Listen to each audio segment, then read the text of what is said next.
bukan sales biasa. Jadi kalau jadi sales biasa tuh kenapa? Ya nggak apa-apa. Tapi kalau dalam bahasa Inggris, ya biasa itu bisa diterjemahkan ke beberapa kata yang artinya biasa. Ya kita bisa bilang bahwa biasa yang pertama itu general. Ya general it's fine. Ya general itu umum artinya. Tapi ada juga biasa yang diartikan itu begini, ordinary. Ordinary itu apa? Ordinary itu bukan biasa aja, tapi biasa banget. Kalau minuman ordinary air putih, baik nggak? Baik, tapi nggak ada rasa, nggak ada tambahan apa-apa. Benar-benar ordinary. Nah, jadi di sales ini salah satu profesi yang banyak sekali orang di dalamnya menjadi ordinary itu akan menghadapi persaingan yang sangat-sangat berat, akan menghadapi kesulitan pekerjaan yang sangat-sangat besar. Nah, itulah yang jadi dasar waktu Trackpro bikin satu tema, yaitu apa? Itu bukan sales biasa, not just any ordinary sales, tapi sales yang benar-benar extraordinary. Jadi ini udah sesi ketiga. Untuk yang ingin tahu, sesi pertama kita bicara mengenai jangan jadi 4S. Yaitu apa? Semua sales sama aja. Ya, kalau semua sales sama aja, semuanya ordinary. Kalau pandangan orang satu, semua cowok sama aja.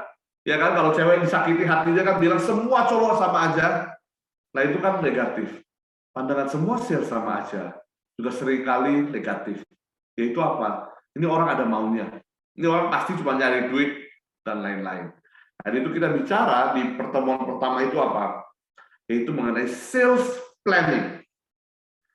Ya, ini udah terbukti Warren Buffett mengatakan seorang idiot, gitu ya kasar ya. Seorang idiot dengan rencana bisa mengalahkan seorang jenius yang tidak punya rencana. Nggak usah takut. Mungkin sales sebelah Anda atau sales yang ada di kompetitor Sobat TSC, wah ganteng luar biasa, wah kata-katanya manis banget, nggak usah takut. Gimana kita mengalahkannya? Dengan membuat rencana yang tepat. Itu pertemuan pertama. Ya. Pertemuan kedua kita diskusi mengenai hoki atau usaha. Ya, dan kita sepakat ya bahwa apa? Bahwa ternyata hoki itu ada loh. Ada. Tetapi hoki itu baru bisa berfungsi ketika ada usaha yang melengkapinya. Ya, kita bicara itu di pertemuan kedua kemarin. Dan hari ini, ya di pertemuan ketiga, ya apa sih yang mau kita bicarakan? Ya tadi di depan judulnya Pain and Pleasure. Kalau Sobat TSC Google Pain and Pleasure, ya nanti akan dapat banyak sekali referensi. Ya salah satunya adalah buruk, ada novel, dan lain-lain. Tapi dalam penjualan, apa sih yang dibicarakan di Pain and Pleasure itu? Nah, ayo coba kita lihat dan bagaimana ini nanti bisa bermanfaat buat kita. Ya, setelah ini kita coba sama-sama ya. Saya ingin mulai dengan satu gambar. Ya, ini adalah burger, pasti ya, pasti ya. Ini adalah burger. Coba saya mau tes dulu ya. Kira-kira kalau lihat gelagatnya, ya ini siapa yang mengeluarkan? Ayo silakan. Boleh dijawab apa aja di chat room silakan. Kira-kira kalau lihat bentukannya, ini produknya siapa nih? Ya, oke, ada Pak Adit ya, Bu Rita. Oh semua sama. Oh Pak Cahya juga jawab hal yang sama. Ya memang ya, ini sangat khas ya. Bentuk rotinya, dagingnya, lalu juga tulisannya tuh, Arc Deluxe itu kayak mirip sesuatu. Jawabannya betul. mirip McDonald's. Jadi tahun 2016, McDonald's keluarin produk ini, namanya Arch Deluxe. Ya, logonya dilainin dikit. Dan ini bukan burger biasa. Kalau kita bukan sales biasa, kalau ini bukan burger biasa, ya BBB. Kenapa bukan burger biasa? Karena burger ini dibuat sangat-sangat fine dining. Dagingnya istimewa, ya. Cari sendiri nanti detailnya ya. Kejunya juga bukan keju biasa yang kita singles yang kita kasih kalau kita beli burger di pinggir jalan, bukan. Kejunya juga spesial. Buahnya juga tomat kecil apa gitu, ya detailnya ada. Itu ini dibikin untuk jadi burger fine dining. Harganya juga mahal. Ya. Kira-kira pertanyaan saya berikutnya, laku atau enggak? Silakan. Ya, laku atau enggak? Ya, kalau laku mungkin laku dong, laku. Waduh, yakin sekali semua laku ya. Coba ada lagi yang mau jawab? Ya, sayang sekali ya Pak Adit dan Bu Rita, sayang sekali. Ini ide yang bagus sekali. Ini produk yang sangat bagus sekali. Kualitas tertinggi. Packaging yang bagus. Produknya nggak ada salah sama sekali. Dilihat dari sisi manapun. Tapi sama sekali tidak laku. Dikeluarkan dan dihentikan penjualannya di tahun yang sama. Ya, sama sekali tidak laku. Kenapa? Saya kasih tagline dari saya itu adalah apa? Karena ini the best solution for no problem. Karena ini produk yang sangat bagus, tetapi nggak memecahkan masalah apapun. Jadi McDonald's itu terkenal di kalangan siapa? Di kalangan anak-anak. Dan di kalangan orang-orang yang membutuhkan makanan yang cepat dan makanan yang kalau di Amerika ya terhitung murah. Begitu. Jadi ketika mereka memunculkan bahwa di tempat tersebut ada makanan yang mahal dengan kualitas terbaik, itu nggak memecahkan masalah apapun, bahkan nggak ada masalahnya. Dia menjual produk yang nggak ada masalahnya. Saya kasih contoh kalau di Indonesia. Kalau di warung, warteg biasa kita makan siang, begitu, tiba-tiba dia jual steak wagyu, nggak usah mahal-mahal, seharga 150.000, akan ada yang beli nggak?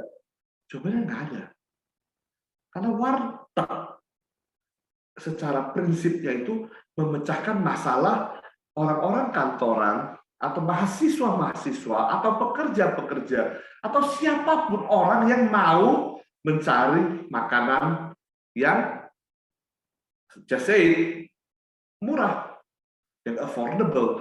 Ketika kita taruh wagyu di situ, seenak apapun, seakurat apapun kita masaknya, itu nggak akan laku. Ya, jadi ini terjadi tahun 2016 di McDonald's. Ya, sehingga produk ini, walaupun kita sebagus apapun produknya, if we solve the wrong problem, biarpun on time, biarpun sesuai dengan budget, nah sekali lagi, biarpun produknya sendiri sangat bagus sekali, it doesn't matter. Kenapa? Karena nggak ada yang perlu membeli. So, ada satu orang mentor ya dari salah satu salah satu startup ya, udah unicorn belum ya saat ini ya. Setiap kali ketemu dengan saya, ya rasanya akan segera atau sudah jadi unicorn di Indonesia. Ya, jadi salah satu advisor setiap kali ketemu dengan saya, dia selalu bilang hal ini ke saya. Ya, fall in love with the problem. do not fall in love with the solution. Kenapa? Karena kita selalu merasa produk yang kita punya itu produk yang terbaik di dunia. Dan itu betul. Ya, sebagai seorang sales, tentu kita harus punya mindset seperti itu. Ya, produk kita ini produk yang bagus nih. Produk yang benar-benar bisa dipakai orang dan orang akan benefit dari sana. It's very true. Tetapi kita nggak boleh fall in love with the solution.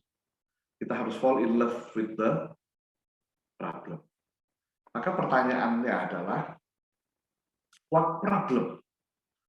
Dan di sini saya lihat sekilas cukup bervariasi, ya, cukup bervariasi. Kalau saya tadi lihat list pesertanya, ya, perusahaan-perusahaan yang cukup bervariasi.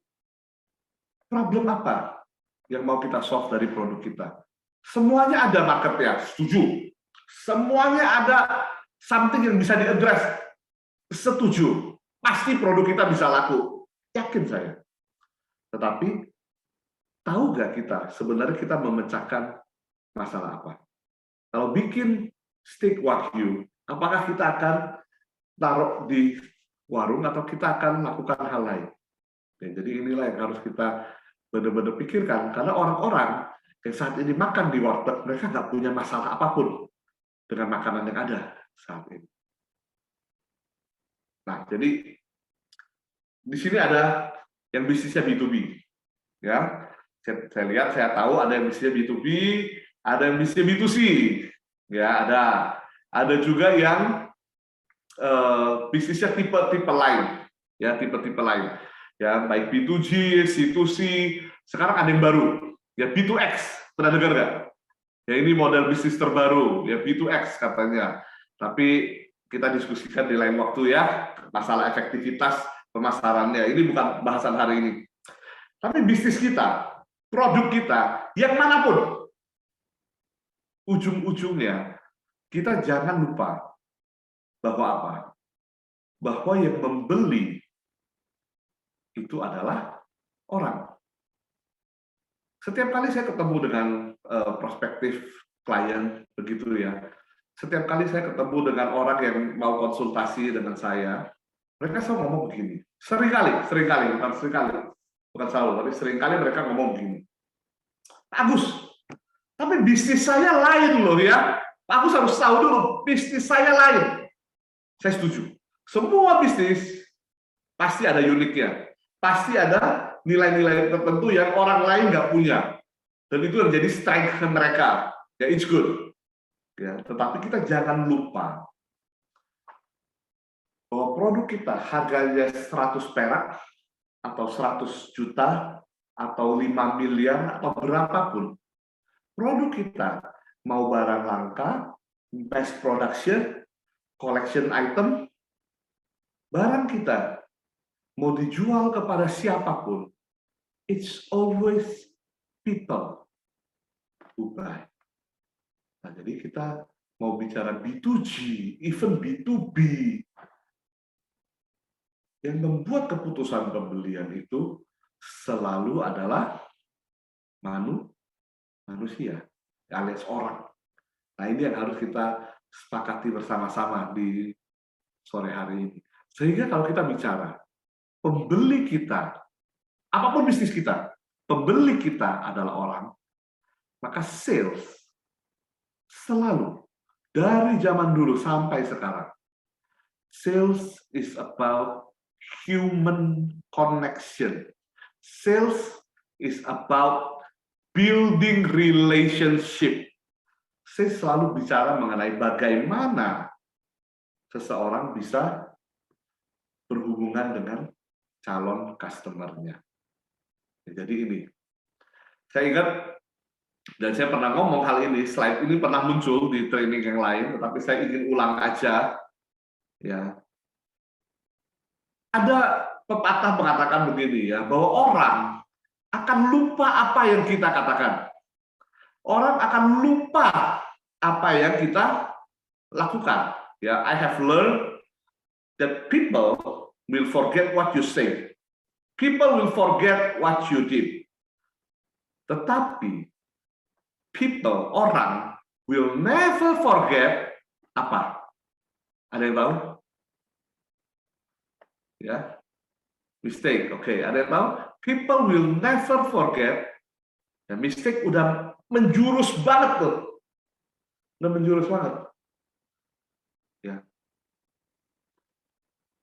People will never forget how you made them feel. Nah, ini satu hal yang sangat benar. Ya, saya barusan. Jadi ini di luar skrip saya. Saya barusan dapat telepon dari istri saya. Ya. Dan istri saya baru mengantarkan anak saya untuk ini vaksin influenza yang tertunda lah istilahnya begitu. Ya, dan lokasinya yang klinik yang biasa kita pergi itu sangat jauh dari rumah. Ya, sangat jauh dari rumah. Kalau saya hitung sekilas mungkin sekitar 30 km. Kenapa ke sana? Bagus kok, iseng banget carinya jauh gitu ya. Karena dokternya di sana. Dulu dokternya dekat prakteknya, terus dokternya kayaknya buka klinik sendiri, pindah ke sana. Begitu. Jadi kita nyari dokternya, akhirnya jauh-jauh juga dibela-belain. Ya. Sampai di sana. Ternyata susternya salah menjadwalkan. Sehingga anak saya ditolak dan nggak boleh vaksin di saat tersebut. Ya, jadi istri saya sudah setengah hari, berarti kan ya, udah datang 30 kilo, udah anak nggak bisa selesai sekolah, lalu dia juga jadi ada hal-hal yang nggak bisa dilakukan, ya sampai di sana dia mengalami respon, ya pelayanan yang juga tidak baik dari klinik tersebut. Bukan masalah bisa vaksin nggak bisa vaksin, tapi masalah perlakuan dari yang menjaga klinik ya, dan bukan soal kesalahan ya, tetapi lebih dari itu adalah bagaimana ketika dia menyebutkan kesalahan itu, ya perasaan istri saya langsung jadi nggak enak. Gitu. Kemungkinan besar setelah ini sudah pasti kita akan pindah klinik, gitu karena vaksinasi bukan hal yang sangat sulit, ya dokter umum, dokter klinik, dokter manapun bisa lakukan begitu. But it's true, semua pengalaman yang baik dulu hari ini rusak. Karena apa? Karena they, ya saya nggak sebut perorangan lah ya, they made istri saya feel bad. Betul, seperti yang rekan-rekan lain tulis di chatroom. Ketika kita ada bad experience, dan kita feel bad, kita nggak akan lupa hal tersebut.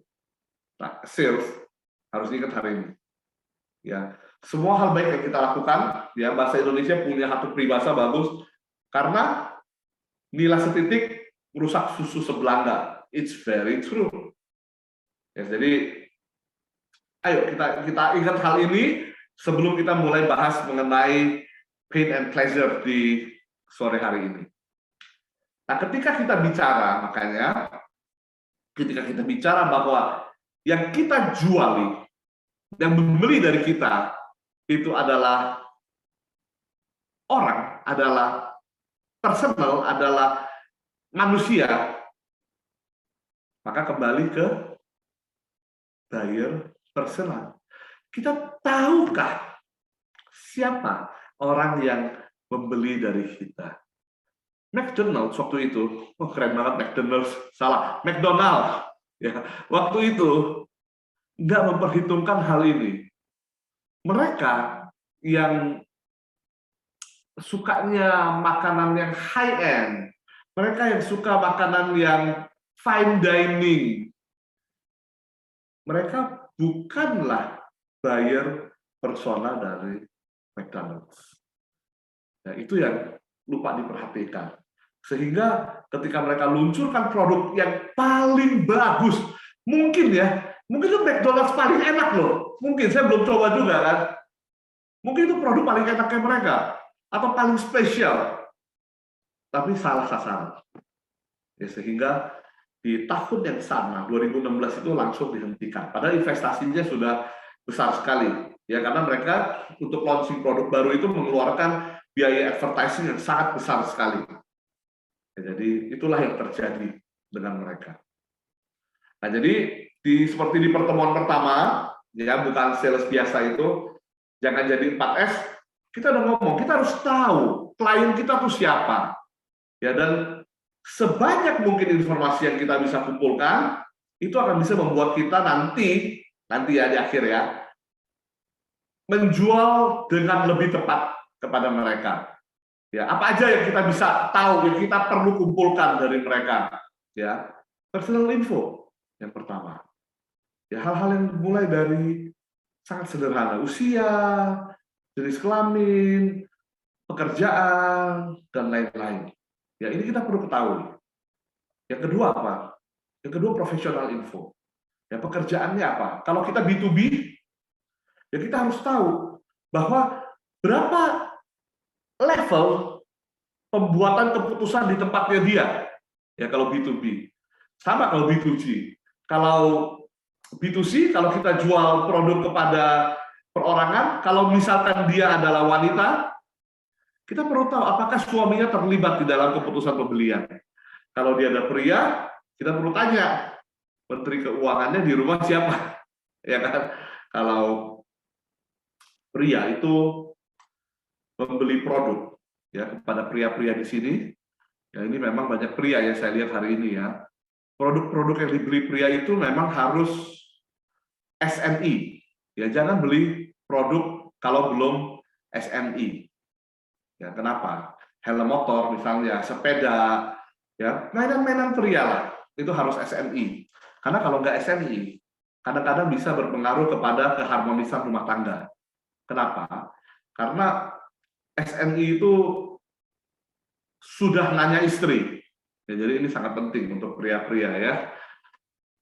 Jadi kita perlu tahu pembuatan keputusan ya, tapi saya jadi sambungin dulu aja ya, professional info. Ya, kita perlu ketahui values dari orang itu. Oh, ini nanti ada hubungannya dengan apa yang akan kita bahas nih. Apa yang mereka pandang penting di dalam personal dan di dalam professional life mereka. Ya, seperti saya, ya. Kalau di Track Pro kita memberikan pelatihan. Kita harus menyelaraskan value dulu. Perusahaan-perusahaan yang sedang berkembang harus punya satu pandangan yang sama dengan kita, yaitu apa? Itu bahwa soft skill yang diperlengkapi untuk tenaga pekerja mereka itu akan menjadi modal yang sangat berharga untuk perusahaan. Nggak semua orang bisa lihat hal ini. Nah, kita perlu tahu hal seperti ini. Ya, lalu kita perlu tahu mengenai tujuan, ya, goals daripada calon pembeli kita. Ya, apakah ya nanti ya kita lihat ya, produk kita akan bisa membantu mereka mencapai goals tersebut dan lain-lain. Kita perlu tahu di mana menemukan mereka. Ya, kita perlu tahu hal ini. Ya, dan ini terjadi ya tadi yang saya bilang di dalam kasus McDonald's tersebut. Dan apa negatif info yang bisa muncul ketika kita menjual? Ada klien-klien tertentu nggak yang kita nggak mau? Nah, itu juga kita perlukan. Ingat, ini mungkin terdengar buat sales agak-agak mengejutkan, ya. Tapi ya harus diomongin, yaitu apa? Tidak semua orang, ya tidak semua orang itu perlu dijadikan klien. Ya, di dalam apa namanya sales management, ya kita tahu untuk nanti ya, ini tambahan info buat kita semua salesman, kita tahu perlu membagi klien menjadi kategori dalam kuadran-kuadran. Ada yang mudah ditangani dan ada yang high profit, sulit ditangani, dan low profit. Dan kita tentu perlu fokusin usaha dan tenaga dan budget kita kemana? Ke klien-klien yang mudah ditangani dan high profit. Ya, tentu itu yang utama. Lalu klien-klien yang apa? Yang high profit, susah ditangani, mau ambil nggak? Mau, kalau resource kita pas. Ya, klien-klien yang low profit, tetapi mudah ditangani, harus di-maintain. Kenapa? Karena kalau ini mudah ditangani, dan biarpun kecil, revenue akan recurring. Jalan terus, gitu, karena mereka mudah ditangani. Nah, yang harus dihindari, kalau nggak kepepet banget itu apa? Klien udah sulit ditangani, profitnya rendah lagi. Nah, seringkali kita karena sulit ditangani, kita terlalu lama berkutat dengan klien-klien tersebut. Ya sayang sekali. Jadi kita sebenarnya harus fokus kemana? Ke klien-klien yang high profit. Nah, ketika ini kita nanti melakukan analisa terhadap penjualan kita, ya kita akan lihat juga apa? Pareto Principle is true. Seringkali revenue yang kita hasilkan yang besar itu datang dari sebagian kecil klien. Saya ulang ya, sebagian besar revenue yang kita hasilkan itu datang dari sebagian kecil klien, dan sebaliknya sebagian kecil revenue datang dari sebagian besar klien. Nah, kalau kita tahu itu, ya jadi kita nanti harus tahu mau memfokus kepada klien yang mana ketika kita melakukan penjualan. Oke, so ini bahasan kita hari ini. Why? Mengapa orang membeli dari kita? Ya, dan bukan hanya karena kita jual. Ya, coba kalau boleh dibungkus dalam satu kata, saya tahu nih semua pasti tahu ya. Tetapi kalau boleh bantuin saya, bungkus dalam satu kata. Kenapa orang membeli dari kita? Ya. Boleh? Mungkin ada yang mau komen di chat room. Kenapa orang membeli dari kita? Ya. Silakan. Waduh, ini Pak Adit nih ya, need katanya. Wih, keren ya. Yang lain coba, butuh Pak, kata Pak Cahya. Betul Pak Cahya, ya butuh ya. Karena memang orang membeli dari kita itu karena ini. Persis kata Pak Cahya sama Pak Adit. Need. Nah, jadi kita udah sering dengar tuh. Ya, ketika kita training, ketika kita baca artikel, kita baca buku mengenai sales, supervisor kita atau manajer kita ngomong, usahakan penuhi kebutuhan customer. Bahkan kita juga tahu, dalam framework penjualan, ada yang namanya MAN misalnya, ya, money authority and apa? And need. Gitu. Ini sesuatu hal yang sangat penting dan sangat perlu kita evaluasi ketika kita mau melakukan penjualan. Tapi pertanyaannya adalah need-nya apa? Nah, disinilah ya. Need-nya apa? Ya, need-nya kebutuhan bagus gitu ya. Kalau orang butuh makan misalnya, gitu ya. Orang butuh makan, ya kita jual makanan, gitu kan? Nggak salah ya. Tapi bagaimana menemukan needs untuk produk yang kita miliki? Maka need itu ada dua yang paling besar. Ya, yang pertama ada the need to avoid pain, atau kita suka sebut sebagai pain point. Dan need yang kedua, yang ini lebih jarang dibahas. Percayalah, ini lebih jarang dibahas, tapi nggak kalah penting. Yaitu apa? Yaitu the need to gain pleasure atau pleasure point. Ini dua hal, pain and pleasure. Inilah yang sebenarnya mendasari kebutuhan daripada klien yang kita tuju. Ya, jadi kita perlu memperdalam. Dulu kita tahu need, oke, dia butuh fashion, dia butuh makanan, dia butuh pelatihan, dia butuh dibantu untuk penyediaan modal kerja. Kita semua tahu need. Ya, tapi harus diperdalam. Oh, need itu bisa dibagi jadi dua. Itu need to avoid pain, need kebutuhan untuk menghindari ya pain, apa kita sebut kerumitan atau sakit ya, rasa sakit, dan need to gain pleasure, kebutuhan untuk mendapatkan kenikmatan. Jadi dua hal ini, pain and pleasure, inilah yang jadi bahasan kita di sore ini. Prospek sendiri, sebelum kita masuk ke poin-poinnya, prospek sendiri ada tiga. Ya, ketika kita lagi approach somebody, ya kita lagi prospek somebody, gitu, kita akan ketemu dengan 3 macam orang. Ya, yang pertama adalah the knowing. The knowing itu siapa? The knowing customer tuh begini. Dia udah tahu apa yang dia perlukan, dan dia udah tahu solusi macam apa yang dia inginkan. Nah, customer macam ini baik atau enggak? Baik, pasti.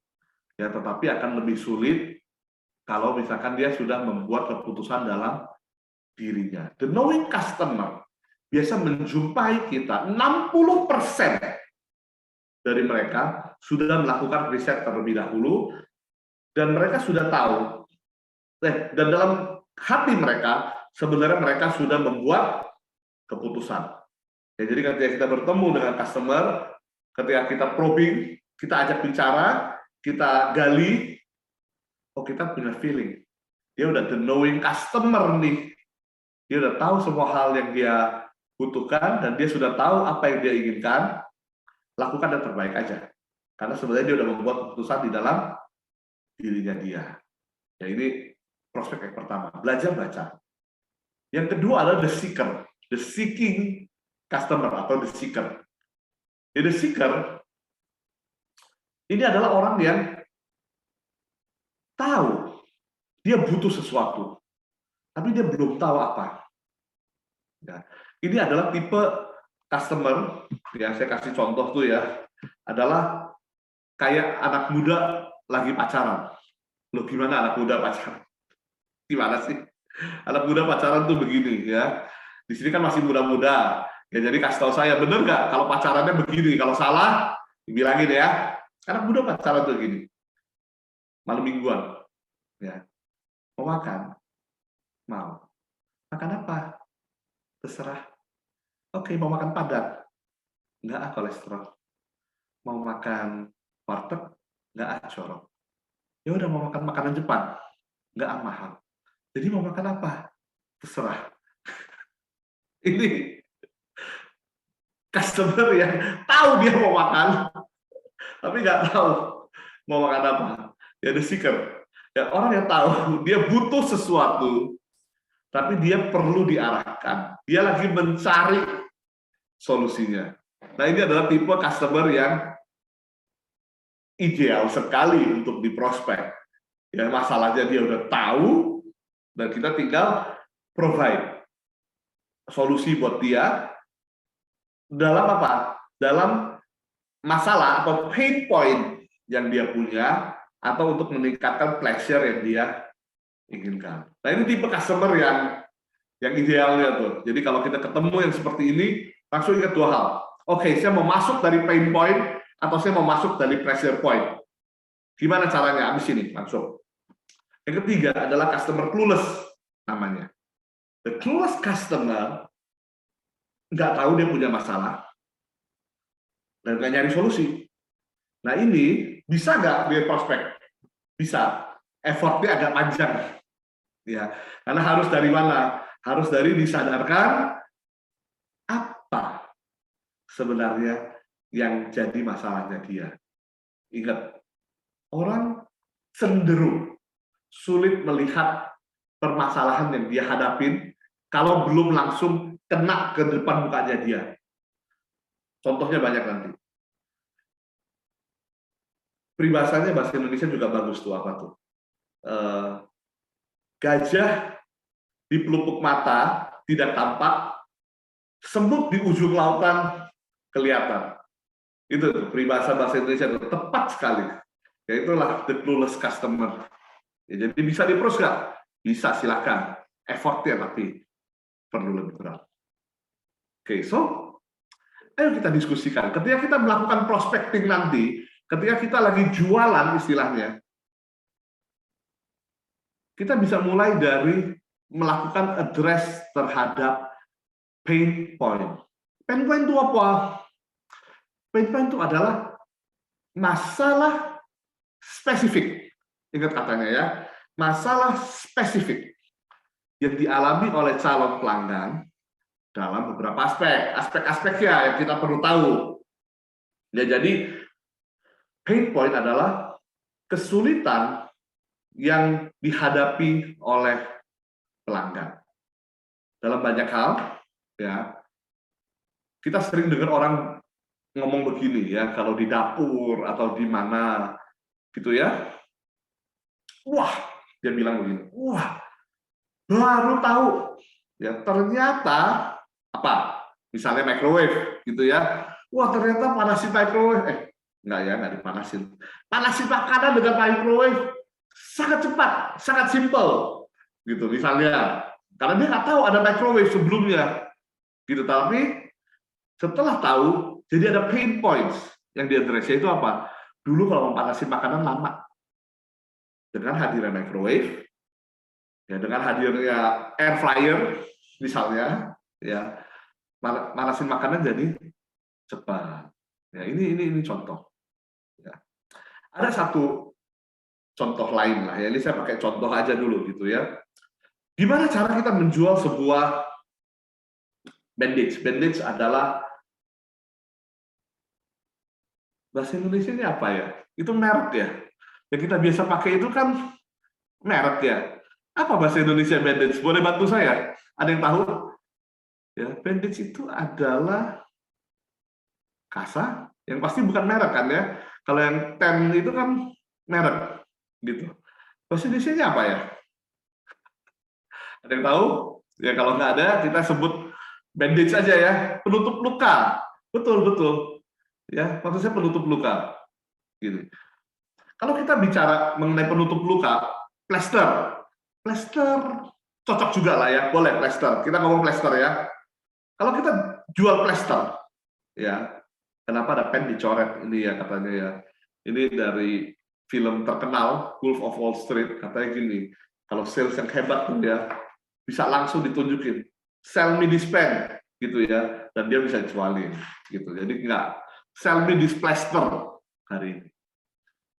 Kalau kita ngomong, wah plaster saya ini bahannya berkualitas dan merekat sangat erat, terus ada obatnya, terus takut apa namanya kalau ditempel-tempel kulit alergi, ini hipoalergenik dan lain-lain gitu ya, dan nggak kelihatan ya, maka orang akan bertanya, oke, kenapa saya harus pakai gitu? Kalau kamu nawarin ke plaster ke saya sekarang, kenapa saya harus pakai plaster? Plaster doesn't solve any problem kecuali kalau ada orang yang terluka. Nah, jadi ini pain point. Ya, orang nggak mau beli produk kita kecuali dia tahu bahwa kalau dia terluka, produk kita akan bisa bantu dia. Ini contoh yang sangat pas. Ya, pinjam produk. Contoh kedua adalah ini. Produk ini, ya produk deterjen ini, ya ada di layar ya, saya nggak sebut ya. Selama ini nggak ada masalah apapun dengan mainan anak. Gitu. Tetapi kalau anak main terlalu jauh, dia bisa jadi kotor. Nah, ketika anak jadi kotor, bajunya tentu ya, kalau anaknya mah dimandiin. Nah, ketika baju jadi kotor, nyucinya jadi susah. Nah ini saya kasih solusinya. Ya kamu punya masalah nyuci baju, ini bisa membantu dengan efektif. Ya berani kotor itu baik. Jadi orang yang darinya tidak tahu bahwa anak itu bisa dikasih kotor, karena dari zaman dulu kan ya kita tahu apa, jangan kalau anak main terlalu kotor tuh nyusahin gitu, sekarang jadi nggak nyusahin lagi. Ya itulah mengadres pain point yang namanya effectiveness. Ya.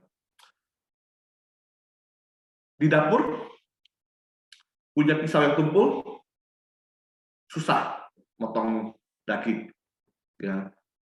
Jual pisau yang tajam. Mobil tua, ya kan, setelah dipakai, orang nanya begini, kenapa harus ganti mobil? Mobil saya udah 30 tahun, dari tahun 70 gitu ya, masih jalan gitu. Ya 30 tahun dari tahun 90 ya. Ya hitungannya salah tadi. Mobil saya dari tahun 90 masih jalan kok, masih gliding. Betul, tapi sering mogok. AC-nya rusak. Gitu. Apalagi radiatornya sering sering panas, gitu. Beli mobil baru jauh lebih efektif. Guru les mau jualan apa namanya produk guru les, anak ke sekolah, di sekolah diajarin matematika. Buat apa les matematika lagi? Biar nguasainya lebih cepat, efektif. Kayak Google, ya. Produknya semua udah satu tempat, semua berfungsi, efektif. Nggak perlu cari yang lain lagi. Jadi pain point pertama yang kita harus address adalah apakah dalam diri klien kita saat ini ada sesuatu yang tidak efektif.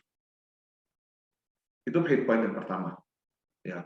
Apakah solusi yang dia pakai selama ini membuat dia nggak bisa dapat nilai 100 dalam pekerjaannya?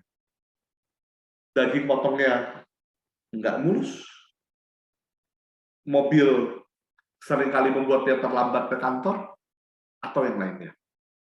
Ya, so the first pain point yang kita harus address itu adalah effectiveness. Produk yang kita punya saat ini bisa melengkapi effectiveness untuk klien sampai sejauh mana. Nah, pain point ada banyak nanti ya, kita akan, ini baru satu kan ya. Kadang-kadang satu produk bisa solve beberapa pain point sekaligus. It's very good kalau begitu. Kadang-kadang ada satu produk yang cuma solve satu pain point. It's also fine. Dan kadang-kadang ada produk yang ketika solve satu pain point, bikin poin yang lain. Misalnya, ya nggak tahu ya, bisa pisau dapur yang paling tajam, paling mulus. Secara effectiveness sangat efektif, tetapi harganya mahal. Jadi nanti ternyata kasih pain yang lain lagi. Nah, itu harus pintar-pintar tuh. Ya, jadi pain point yang pertama harus kita solve adalah effectiveness. Yang kedua adalah simplicity. Nah, simplicity ini saya pakai contoh ya ekstrim aja buat lucu-lucuan. Ya, adalah apa? Siapa yang pernah ngalamin pintu rumah seperti ini? Coba ada yang mau resign? Ya, silakan. Ada yang mau resign? Pernah ngalamin pintu rumah seperti ini? Nggak ada. Waduh, memang apa namanya? Ini millennials and generation Z semua nih berarti ini ya. Saya masih waktu saya kecil ngalamin pintu rumah seperti ini. Jadi ini repot. Repot kenapa? Karena yaitu elemennya ada banyak. Ada kayu besar, ada kayu kecil. Dikunci dari dalam bisa, dikunci dari luar nggak bisa. Jadi di depannya ada pintu lagi. Ya kita mungkin terdengar lucu, tapi it's true. Pintu zaman dulu seperti itu. Dan digantilah dengan pintu yang kita kenal seperti sekarang ini. Satu kunci. Dari depan bisa, dari dalam bisa. Dari luar bisa, dari dalam bisa. Ya, kuncinya bisa diduplikasi. Kayu bisa diduplikasi nggak? Bisa. Agak berat aja sih. Ya, simplicity. Mempermudah hidup dari klien kita. Nah, produk kita bisa nggak melakukan hal tersebut? Ya, bisa nggak melakukan hal tersebut? Ya, pikirkan, kalau bisa, mulai sekarang tuliskan skrip seperti itu. Ingat, saya seorang percaya kalau jualan, miliki skrip yang tepat. Produk Anda, solve pain point effectiveness, dan simplicity seperti apa? Yang ketiga, efisiensi. Efisiensi is very simple. Harga, tenaga, waktu. Bisa nggak dihemat? Itu aja. Tadi saya bilang, kadang-kadang solving satu pain point, nambahin pain point yang lain. It's true, karena itu harus bijak-bijak. Ya, misalnya apa? Misalnya ini. Nyuci dengan papan cucian, ya saya nggak mau ini ya, masih banyak yang melakukan, ya tentu. Tetapi kehadiran mesin cuci itu solve banyak sekali hal dari sisi efisiensi. Ya, itu apa? Yaitu satu tenaga dan kedua waktu. Memang dia nambahin pain point, yaitu apa? Harga. Ya, papan cucian sama mesin cuci mungkin bisa dapat 100 kali, saya nggak tahu. Ya, tetapi dia tetap solve some problem, yaitu apa? Yaitu waktu dan tenaga. Dan ujung-ujungnya kan begitu. Waktu dan tenaga kamu sama uang, mana yang lebih bernilai? Ya itu aja, hitung-hitungan seperti itu. Nah, produk yang kita miliki, apakah men-solve penghematan untuk klien kita?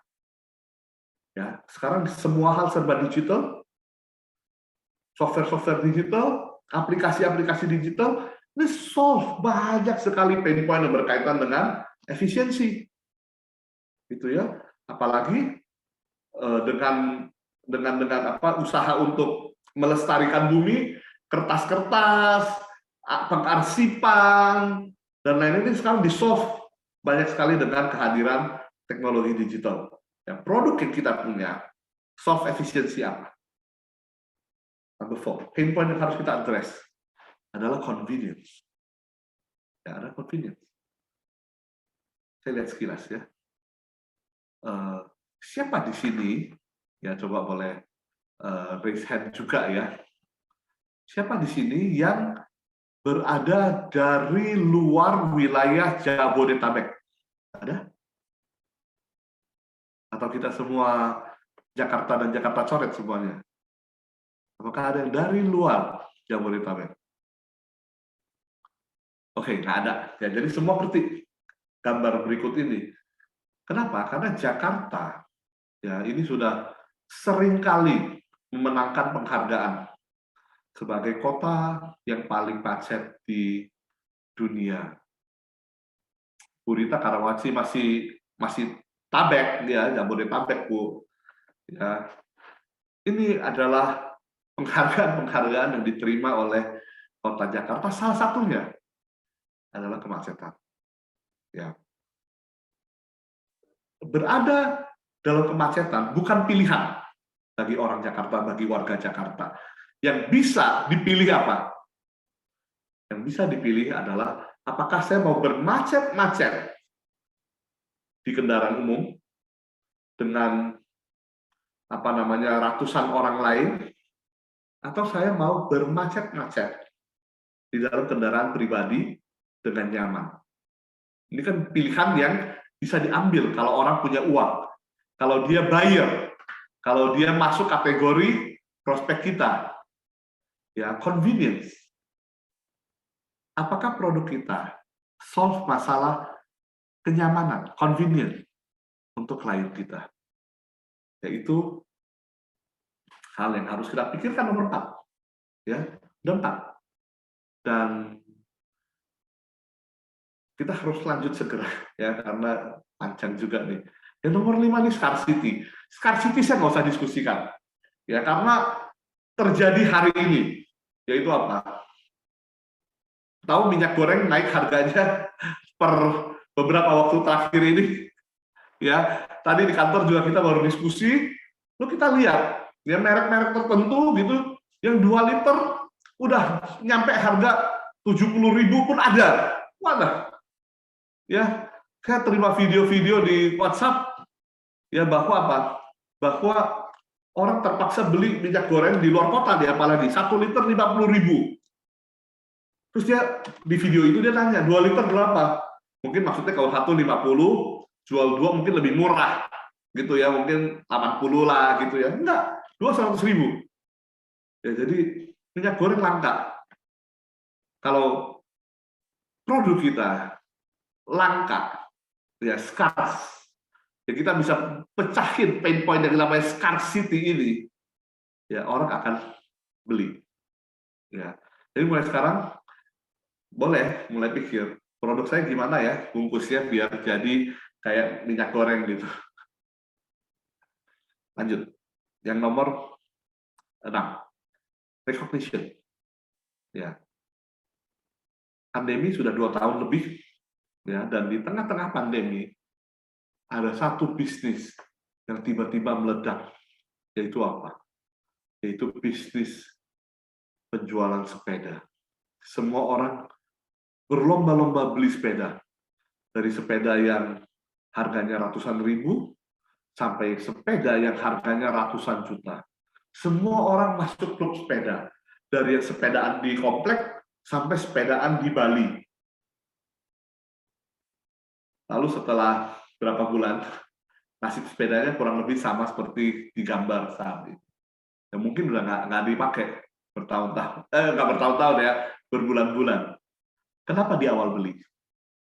Karena ada satu pain point, yaitu namanya recognition, yaitu rasa namanya peer pressure. Kalau nggak beli, ada pain-nya, nggak bisa main bareng. Dari kita kecil, usia 2 tahun, 1,5 tahun, sampai nanti kita tua, ya mungkin 70-80 tahun. This is true. Kalau kita pengen masuk ke satu grup, kita nggak dikasih masuk, it's pain. Ya. Nah, sepeda ini contoh yang sangat clear. Ya, semua orang beli sepeda, agar bisa diterima, kita juga harus beli sepeda. Pada masa itu. Ya. Jadi kalau ada yang guyon, kok aneh sekarang ya. Dulu orang susah naik sepeda, orang kaya naik mobil. Sekarang mobil harga turun ya, ada LCGC, mobil subsidi, bebas pajak pajak mobil waktu tahun lalu begitu ya. Jadi banyak orang biasa beli mobil, orang kaya beli sepeda. Memang ya, ini zaman edan gitu kalau kata penyanyi. Ini yang keenam ya, recognition. Orang pain kalau nggak direcognize. Produk kita bisa solve hal itu nggak? Produk premium, produk-produk fashion, produk-produk luxury sangat bisa solve problem-problem seperti ini. Ya, karena ini problem yang seringkali dihadapi oleh orang-orang yang masuk kategori prospek yang luxury, orang-orang kaya saya gitu. Karena orang kalau memang nggak ke arah sana gitu ya, memenuhi kebutuhan hidupnya susah, mungkin arahnya nggak ke sini. Walaupun ada loh banyak orang-orang yang lebih rela beli handphone bagus daripada makan yang baik. Banyak juga sekarang. Gitu. So, ya, yeah, it's one of the pain point yang harus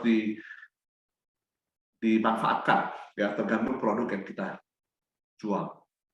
Yang terakhir untuk hari ini ya, masih bisa dideretkan kalau mau. Tapi ada pain point yang ketujuh, yaitu fear atau rasa takut. Sangat simpel contohnya. COVID-19, industri lain yang meledak apa? Asuransi. Begitu tahu, anytime kita bisa sakit dan akan habis puluhan, bahkan ratusan juta orang di asuransi. Ya.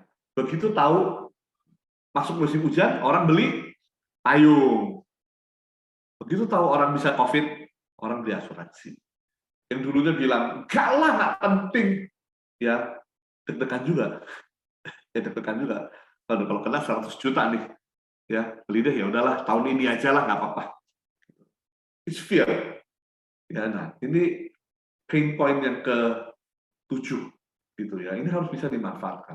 Apakah ada ketakutan-ketakutan orang yang bisa di-solve oleh produk yang kita miliki? Dan so-7 pain point, segera tuliskan dan lihat bagaimana produk yang kita jual itu bisa solve 7 hal ini. Ya, effectiveness, simplicity, efficiency, convenience, scarcity, recognition, sama fear. Ya, 7 ini. Dan coba mulai dipikirkan dan mulai dipertimbangkan. Tapi ada yang namanya pleasure point. Pleasure point lebih jarang dibicarakan daripada pain point. Kalau pain point mungkin beberapa di antara kita ngomong, saya udah pernah dengar lah 1-2 kali di tempat lain gitu. It's fine. Pleasure point lebih jarang dibicarakan. Kenapa? Karena ini berkaitan dengan sesuatu yang lebih lebih personal. Gitu. Murphy bilang begini ya, kalau nggak rusak, buat apa dibenerin? Ya, if it ain't broke, why fix it? Tapi manusia begitu. Keinginan untuk bisa punya satu yang memuaskan dia, yang pleasure dia, yaitu jadi satu kebutuhan yang sangat penting. Saya kasih contoh. Pleasure point yang pertama, yaitu adalah desire. Ya. Pertama, ngerti dulu satu hal. Perhatikan baik-baik. Ini sangat menarik. Orang sebenarnya ditawarin produk kita, sebagian besar orang sebenarnya pasti nggak mau beli. Ya. Mengerti itu dulu satu hal. Ya. Orang pasti nggak mau beli. Dan yang kedua adalah kita nggak bisa membuat apa yang namanya desire ini, keinginan ini. Kita nggak bisa ngarang. Gitu. Itu ada dalam diri manusia sendiri. Dan ini sulit dipahami. Saya mau pakai contoh. Ya, biar clear. Siapa di sini ya yang punya kebutuhan, ya, yang kan kita ngomong needs ya, siapa yang punya kebutuhan, yang punya needs untuk menyakiti kakinya sendiri? Gak ada. Terus bagus ngomongin apa sih? Gimana sih orang pengen menyakiti diri sendiri? Nggak ada yang mau. Tapi sepatu hak tinggi, lakunya seperti apa? Sampai teman saya tuh suka ngomong begini, kamu nggak ngerti deh Gus, buat cewek, beauty is pain. Ya kan? Ya, saya kasih contoh nih. Contoh yang saya mau pakai itu ini. Ya, lipstick. Apakah kita punya needs, kebutuhan ya, untuk menggambar wajah kita dengan makeup? Coba enggak. Tapi kenapa kita lakukan? Karena kita punya desire. Desire buat apa? Desire buat ingin tampil cantik, kalau untuk perempuan ya. Desire untuk apa?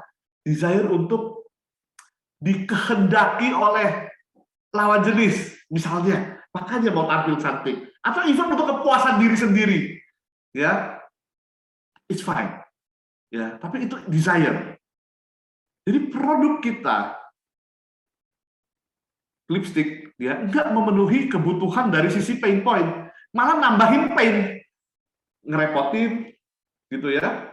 Terus, ya membawa resiko-resiko tertentu ya, kayak stiletto, sepatu tadi gitu ya, menyakiti. Tapi ada pleasure yang bisa muncul dari sana. Itu yang pertama. Itu namanya desire. Nah, kalau kita punya produk jasa, atau kita produk barang-barang yang premium, ya, atau kita punya produk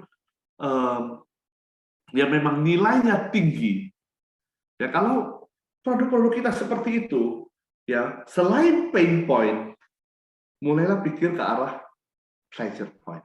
Selain yang tadi itu, apakah ini bisa buat orang lebih menghemat? Apakah ini bisa membuat orang lebih nyaman? Apakah ini bisa membuat orang lebih efektif dalam pekerjaannya? Mulailah pikirkan, apakah ini bisa memenuhi desire dari calon pembeli kita? Gimana tahunya? Buat yang persona yang tadi di awal saya ngomong itu, masukin ideal customer profile kita seperti apa. Ya, dan dari sana kita akan tahu desire yang muncul dari diri dia itu apa. Ya. Makanya ya beberapa fast food gitu ya. Ya, saya tetap contohnya makanan ya. Seperti misalnya Pizza Hut. Ya. Tagline-nya apa? Tagline-nya good friends. Gitu. Kenapa? Karena makanan is one thing. Gitu. Tapi dia tahu makanan dia, kalau cuma ngomong makanan, yang lebih murah banyak, yang lebih enak banyak. Tapi yang bisa membawa kita ngumpul sama teman, itu Pizza Hut. Good friends, great pizza. Good friends, great pizza. Pizza Hut. Gitu kan? Karena apa? Desire orang itu untuk berkumpul. desire orang itu untuk hang out, ngobrol. Itulah manusia yang sosial. Gitu. Jadi perhatikan, ya perhatikan. Orang mau menikah, kenapa cari fotografer yang paling bagus, paling mahal, paling tinggi dia bisa afford? Padahal image yang sama ya bisa diambil dengan handphone, begitu. Minta aja sepupu untuk fotoin semua kejadian gitu. Nggak ada batasan, bisa foto puluhan ribu foto di handphone. Buat apa hire fotografer terkenal? Desain. Dia harus tampil cantik, ya. Dia harus tampil ganteng. Dia udah diet berbulan-bulan untuk bisa masuk ke gaun pengantin, masuk ke jasnya, gitu. Ya, bukan karena dia butuh foto, bukan. Dan bukan karena ada pain dalam diri dia, bukan. Tapi dia perlu dipuaskan. Kalau dia lihat lagi fotonya dia, gue cantik banget waktu married dulu. Gue ganteng banget waktu married dulu. Desire. Pastiin produk kita ya lebih tinggi levelnya sekarang. Jangan ngomongin pain point doang, ngomongin pleasure point. Ya. Dan mohon maaf untuk yang apa namanya foto kawinannya mungkin kurang memuaskan itu, sedih kan? Ya, karena apa? Desire kita untuk lihat diri kita look good.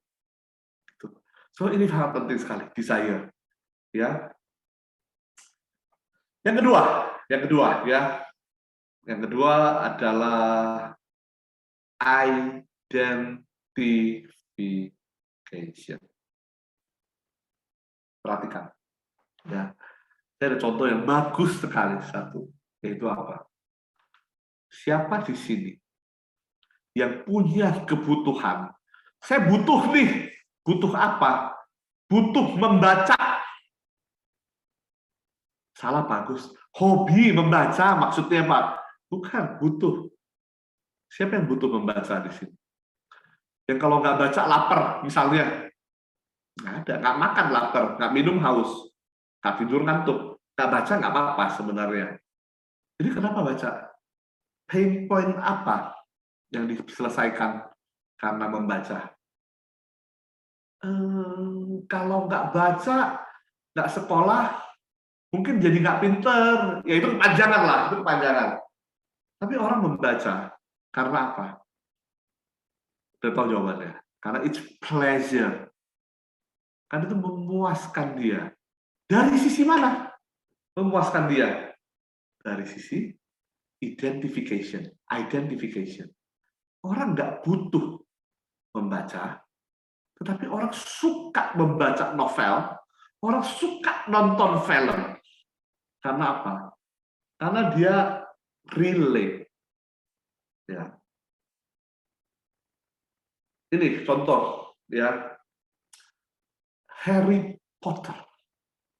Yeah. Novel luar biasa yang menjadikan pengarangnya, ya, J.K. Rowling itu, dari seorang yang bangkrut bokek habis, jadi salah satu wanita terkaya di dunia. Begitu banyak orang beli Harry Potter. Kenapa? Karena imajinasi yang luas, karena apa?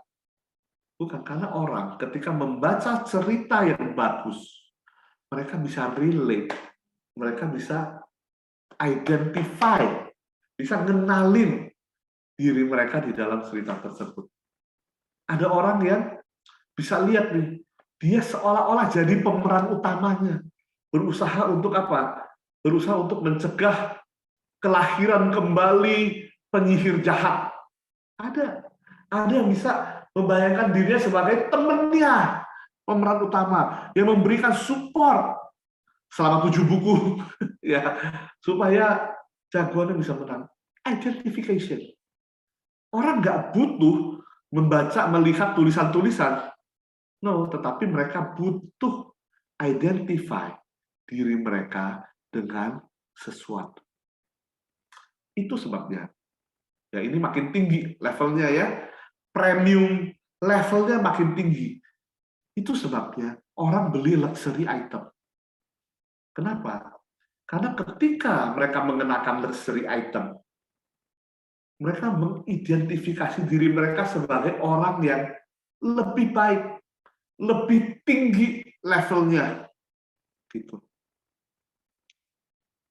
Misalnya, ya ini bisa diperdebatkan ya, tentunya ya.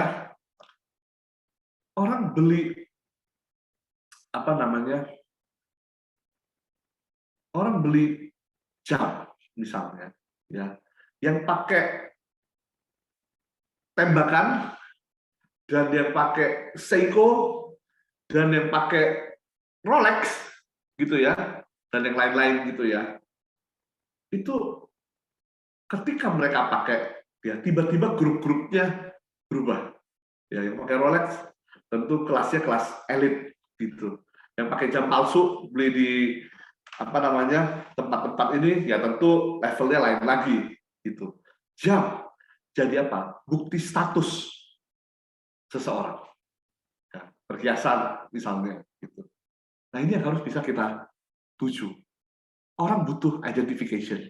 Produk kita jangan tawarin apa namanya spesifikasinya, asalnya dari mana, berapa karat misalnya, atau berapa gram, atau kemurnian perhiasan apa, jangan tawarin itu. Tapi tawarin jadi ada sesuatu yang bisa meningkatkan status sosialnya dia, sesuatu yang bisa menyamakan diri dia dengan orang-orang kaya, misalnya identification. Dan yang ketiga, ya waktunya, ya. Yang ketiga nih yang paling apa ya, paling rumit kah atau paling dalam kah, ya, itu apa? Itu belief. Belief itu apa? Belief itu keyakinan dirinya dia sendiri. Ya. Kalau untuk saya cerita belief mungkin agak sulit ya. Jadi saya mulai dengan contoh dulu aja. Itu apa? Produk dari Apple. Ya. Dulu angkatan yang sebelumnya itu orang-orang yang beli Apple itu ada desainer, ya graphic designer, ya orang-orang yang apa namanya ya, orang-orang yang kreatif, orang-orang kreatif, ya itu beli produk Apple. Ya dulu komputer Apple, namanya Macintosh gitu kan ya, MacBook gitu ya, orang beli karena mereka merasa apa? Produk Apple, mereka sungguh-sungguh percaya kreativitas mereka itu bisa keluar kalau mereka pakai produk Apple. Kalau pakai PC, Windows, nggak bisa. Gitu. Sehingga pada masanya semua desainer itu pakai Apple. Gitu. Zaman bergeser, ya kan? Orang dulu bilang begini, ya, dengan harga yang, dengan spesifikasi yang sama, barang yang sama, produk Apple jauh lebih mahal. Gitu. Setuju? Setuju, setuju. Jadi ketika orang beli produk Apple, mereka membeli karena alasan.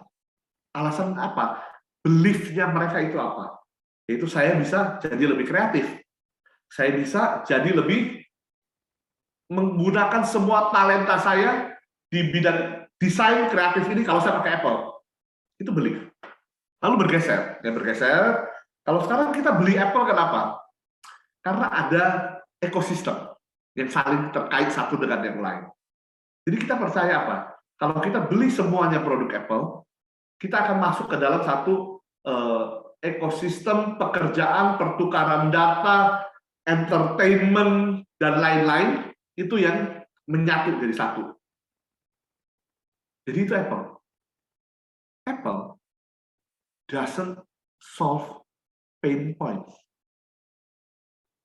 Kalau kita murni bicara mengenai pain points, ya, apakah Apple efektif? Yes. Tapi Windows juga. Ya kecuali orang ada yang guyon ya, kalau Windows sering hang gitu ya, it's fine lah, oke lah ya, ada pain point juga yang di solve oleh Apple gitu ya, katanya Windows ada virus, Apple nggak ada ya, fine, it's fine. Tapi mostly orang beli Apple karena pleasure, Dan karena itu, produk Apple itu dihargai nilainya lebih tinggi. Karena apa? Karena dijual pada orang yang benar-benar percaya. Ada orang yang benar-benar satu visi, ya. Jadi sekedar info, Steve Jobs dulu, ya almarhum, punya satu visi, yaitu apa?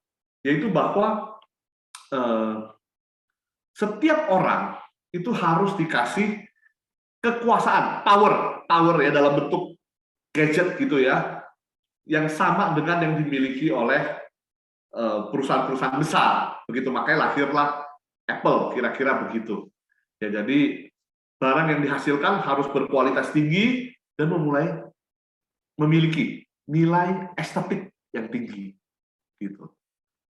Tapi yang di-solve adalah pleasure, adalah belief dari orang. Ya, ini nanti akan bicara banyak soal brand. Kalau orang pakai satu brand tertentu, karena dia percaya pada apa yang dimunculkan, di-represent oleh brand tersebut. Ya, jadi ini yang paling, di satu sisi paling rumit, tapi di sisi lain juga yang paling penting kita harus perhatikan. Kita harus perhatikan, ya. Kita harus meyakinkan bahwa apapun yang kita jual.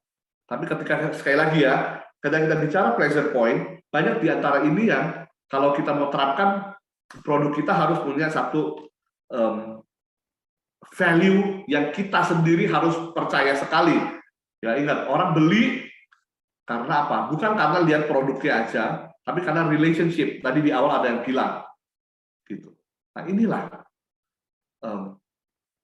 belief. Ya, jadi pleasure point.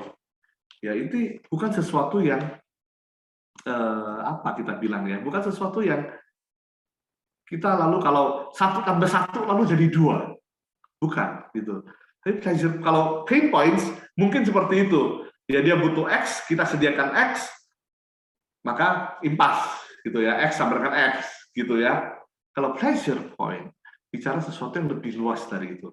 Itu udah berbicara mengenai psikologi daripada manusia. Udah bicara mengenai desire, kebutuhan mendasar, sesuatu yang nggak bisa dikarang-karang, bisa di-trigger, bisa ya, dengan gambar, ya, orang-orang berkumpul dan tertawa bersama-sama, itu men-trigger desire kita untuk ngumpul dengan teman-teman kita, ya bisa, ya, yang dilakukan oleh Pizza Hut tadi saya ngomong, gitu. Tetapi desire-nya nggak bisa diciptakan. Orang yang nggak suka ngumpul, ya nggak akan ngumpul.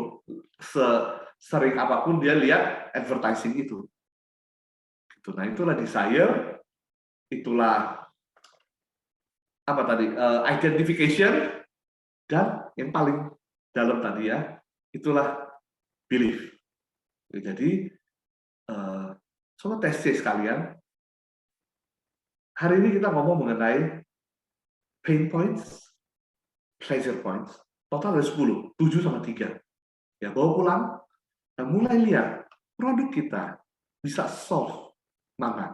Kalau kita bisa solve beberapa pain points, it's good. Kalau lebih dari itu kita bisa solve, masuk ke pleasure point, it's even better.